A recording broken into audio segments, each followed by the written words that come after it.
सभी भक्तों को राधे राधे, ओम नमः शिवाय। आप सभी भक्तों का एस्ट्रो हिमांशु शर्मा के चैनल पर हार्दिक स्वागत है। आज हम जो है आपके सामने एक बहुत ही अच्छा विषय जो कि रोचक विषय रहने वाला है, जो कि आप सभी के लिए जानकारी अति आवश्यक रहने वाली है। इस पर आज हम बात करने वाले हैं कि पितृ दोष कितनी पीढ़ियों तक चलता है। अगर किसी की कुंडली में हो जाए या किसी को दुर्भाग्य की वजह से लग जाए तो इस पर भी गरुड़ पुराण में किन पांच रहस्यों में छुपे हैं पितृ दोष से जुड़े हुए आपके सवालों के जवाब इस पर आज हम चर्चा करने वाले हैं। तो आपको बता दें कि पितृ दोष कितने सालों तक चलता है। इस पर गरुड़ पुराण में पितृ दोष से जुड़े कारण और उपाय बताए गए हैं। पितृ दोष लगने से व्यक्ति को अपने पितरों की कृपा नहीं मिल पाती, साथ ही पितृ दोष से पीड़ित व्यक्ति को मेहनत करने के बाद भी तरक्की नहीं मिलती। गरुड़ पुराण में पितरों का श्राद्ध और तर्पण को पितृ दोष से मुक्ति का द्वार बताया गया है। पितृ दोष कुछ सालों तक नहीं चलता, बल्कि कई पीढ़ियों तक चलता रहता है। आइए आज विस्तार से जानते हैं कि गरुड़ पुराण में लिखे पितृ दोष के क्या कुछ रहस्य हैं। इससे पहले एक बार आपको बता दें कि पितृ दोष को श्राद्ध पक्ष भी कहा जाता है। पितृ पक्ष को जो है श्राद्ध पक्ष के नाम से जाना जाता है। गरुड़ पुराण के अनुसार बात करें तो पितृ पक्ष में 16 दिनों के लिए पितर यमलोक से धरतीलोक पर वास करने के लिए हम लोगों के बीच में आते हैं। ऐसे में पितरों को खुश करने के लिए परिजनों को उनका श्राद्ध और तर्पण करना चाहिए। पितृ पक्ष में पितरों का श्राद्ध कर्म करने से पितरों के लिए मुक्ति के द्वार खुलते हैं, साथ ही श्राद्ध करने वाले को भी पुण्य मिलता है। पितरों का श्राद्ध करना चाहिए, इसलिए भी जरूरी है क्योंकि इससे पितृ दोष से मुक्ति मिलती है। गरुड़ पुराण में पितृ दोष के कारण और इससे होने वाले समस्याओं के बारे में बताया गया है। गरुड़ पुराण में इसका उल्लेख किया गया है कि पितृ दोष केवल कुछ वर्षों तक नहीं चलता, बल्कि कई पीढ़ियों तक चलता रहता है।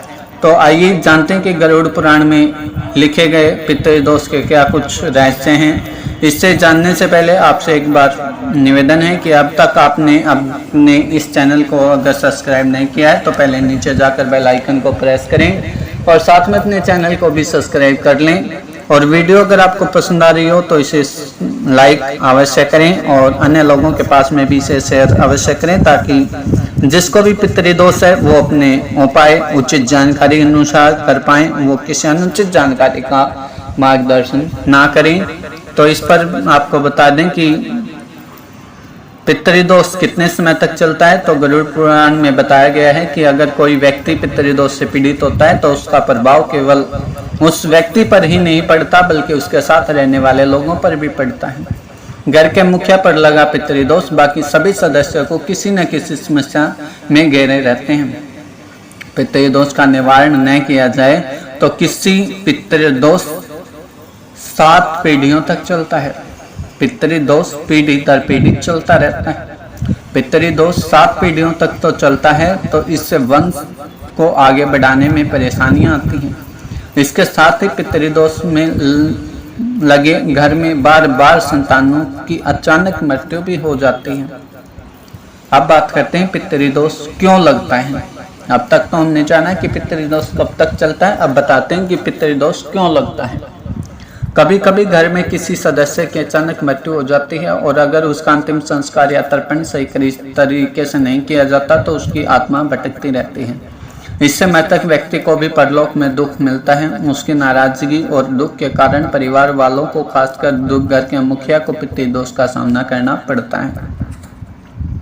अब बता दें कि जन्म कुंडली में पितृ दोष का कैसे पता चलता है।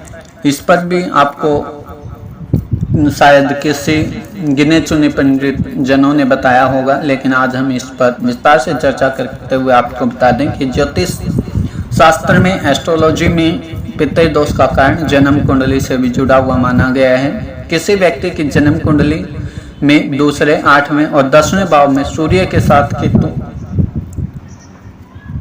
10वें 8वें दूसरे भाव में सूर्य के साथ में केतु हो तो उसे पितृ दोष लगता है।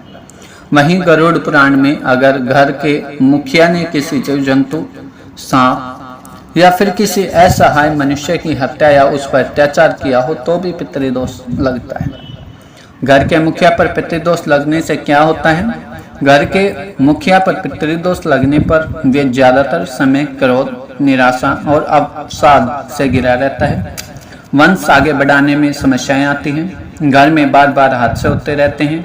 बहुत कोशिशों के बाद भी संतानों को सफलता नहीं मिल पाती और घर के बाकी सदस्यों को संघर्ष का सामना करना पड़ता है। वहीं महिलाएं भी हमेशा दुखी रहती हैं।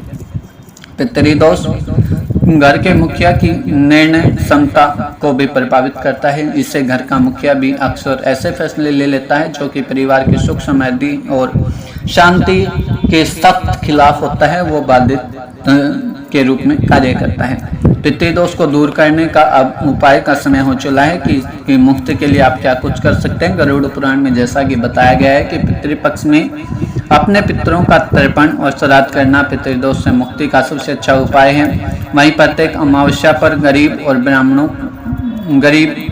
ब्राह्मणों और जरूरतमंदों को अन्नदान करना चाहिए और भोजन कराना चाहिए। पितृदोष से मुक्ति का उपाय है पितृपक्ष में पितरों का आह्वान करते हुए गाय, कुत्ता, कौआ आदि जीव जंतुओं को रोटी खिलाने से पितृदोष दूर होते हैं। और इसके अलावा पितृपक्ष में दक्षिण में सुबह जल अर्पित करने से और शाम को दीपक जलाने से पितृदोष से मुक्ति मिलती है।